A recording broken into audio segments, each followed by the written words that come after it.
Welcome to Sputnik, orbiting the world with me, George Galloway. And me, Gayatri. An entire fake news industry moved into action during the last 5 years on Syria, its nature and the challenge it has faced down.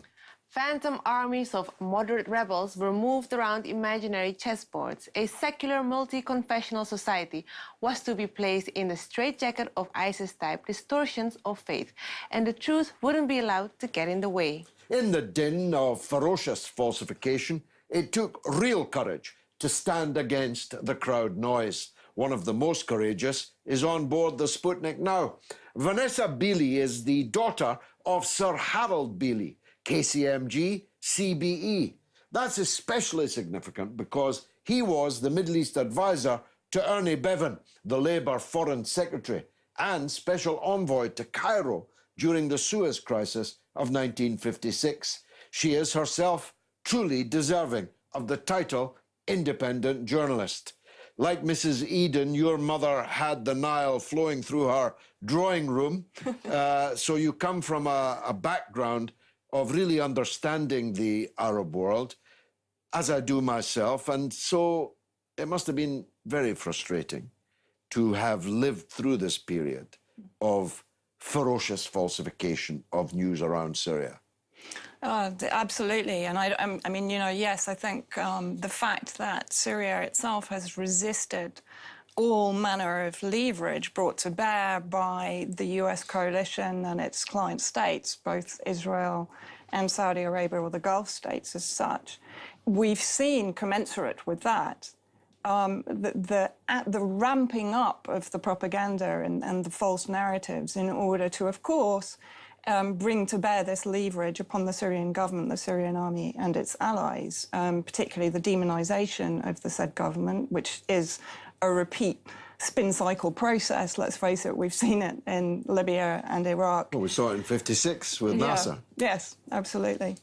Yeah. It is an extraordinary business, though, even by the standards of those who brought us Suez and the Iraq war and so on. The resistance of the Syrian people, their government, their army, and their allies, it belongs, in my opinion, up there with Stalingrad, with Vietnam. It is an absolute epic that this relatively small or middle-sized country has withstood the effective invasion of scores of countries around the world, including the richest and the most powerful. Absolutely. I mean, you know, I think what the colonialists always do is to underestimate the spirit of their enemy. And what we've seen is a secular state, all religions, faiths, sects united in support. I mean, and largely these voices of the majority of the Syrians are airbrushed by colonial media, by the imperialist media in the West. But basically the fabric of the society in Syria is such that they are not fighting necessarily for their president or for their government. What they're fighting for is their way of life, and to maintain the secular way of life, the fabric of that society, the unity of that society. They do not want imposed upon them an Islamic state or an extremist, so-called moderate Islamic state. You know, really, those are the only two choices that are being given to them by the US coalition, who, of course, within the region wants a puppet regime that will be compliant with their agenda, their geopolitical agenda, and also for the security of Israel. Well, it tells you something about both sides, that they imagine that the Islamic State, so-called, would be a compliant puppet. Tells you something about the so-called Islamic State and about those who would wish to use it. The conversation we're having now, of course, would be impossible if they had triumphed, because I'm not married to you. She and I could talk, but only if she was covered from head to foot and you couldn't see her lips move. It is monstrous, there's no other word, with a capital M, that Western governments and liberals should have preferred that model to the model that we have actually in Syria. Yeah, it's extraordinary. And I think for me, one of the most profound experiences of my time in Syria was during the liberation of Aleppo. And for me, Aleppo was a microcosm of what is a very important microcosm of what is actually happening in Syria. When Aleppo, which had been misreported for 5 years, the voices of the actual civilians in the terrorist-occupied East Aleppo were never brought to the surface. All that was amplified were the voices of the terrorist and extremist entities that were occupying East Aleppo and torturing and depriving and starving the actual civilians in East Aleppo. But when the liberation happened and we saw the reunification of West with East, we saw Christians and Shia and Sunni, and I don't like using sectarian terms because the Syrian people don't use those sectarian terms. Each one of those Christians or those Shia or those Sunni would describe themselves as as Syrian first and foremost, and then their faith is secondary to their sense of patriotism. But we saw these people come back together and to start to rebuild Aleppo.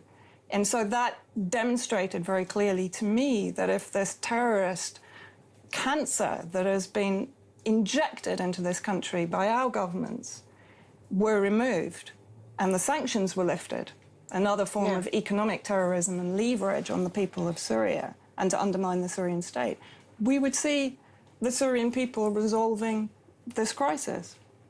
You see, as you know, I'm a veteran of the Iraq War, or at least a veteran opponent of it. To me, the Syrian crime is even worse than the Iraqi crime. With the knowledge of what actually happened in Iraq, they did it all again in Syria, and for ISIS and Al-Qaeda and people like them. And I think if the public in the West knew what they ought, that would be a very damning verdict on the politicians in the West, don't you? Well, I mean, it's extraordinary, isn't it? I mean, we've seen this creation of a terrorist entity in Libya, and we saw that facilitated by the narratives that took us into basically reducing Libya to rubble, creating the terrorist vacuum and reducing it to a failed state. You know, we won't go into those stories, but you had the Gaddafi supposedly bombing his own civilians. We had the troops on Viagra raping the women. You know, all of which were supported by Human Rights Watch, by Amnesty International, the usual NGO soft power complex. We saw it again in Iraq, Hill and Knowlton, you know, the famous incubator baby story, etc. The weapons of mass destruction. I mean, no other sort of Walt Disney construct has ever been so unreal as that one. And then in Syria, you're right, we have this extraordinary array of narrative that is largely discredited by most independent researchers and analysts, but that runs and runs. Still runs. And that despite the age of social media, because that must also add, whilst it supplies the fake news, it must also add to the fact that Syria still stands today, right? Absolutely. And you know, if this is one thing, if President Assad was so disliked by his people. We've had 7 years of a punishing, externally waged war with foreign mercenaries from probably over 100 UN member state countries. We've had economic sanctions that are destroying the infrastructure, that are preventing children getting medicine for cancer. He's still standing. If President Assad goes out into the streets now to see his people, he's mobbed. If he was the sectarian they claim that he is, the largely Sunni army would not be fighting and dying in defense of the state that he's the head of. You've several times mentioned narrative. We can't avoid this. It's deliberate. The journalists who are writing this stuff who organised a boycott of Mother Agnes when she came to London, for example. A Syrian nun had to be boycotted because she was supposedly a mouthpiece for the Assad government. These journalists know the truth. They have to know. They're not fools, so they must be knaves. Yeah, absolutely. And I think, you know, if that will allow me to come on to probably one of the greatest propaganda constructs of this war that was primarily created by the British government, which is the White Helmets. Yeah.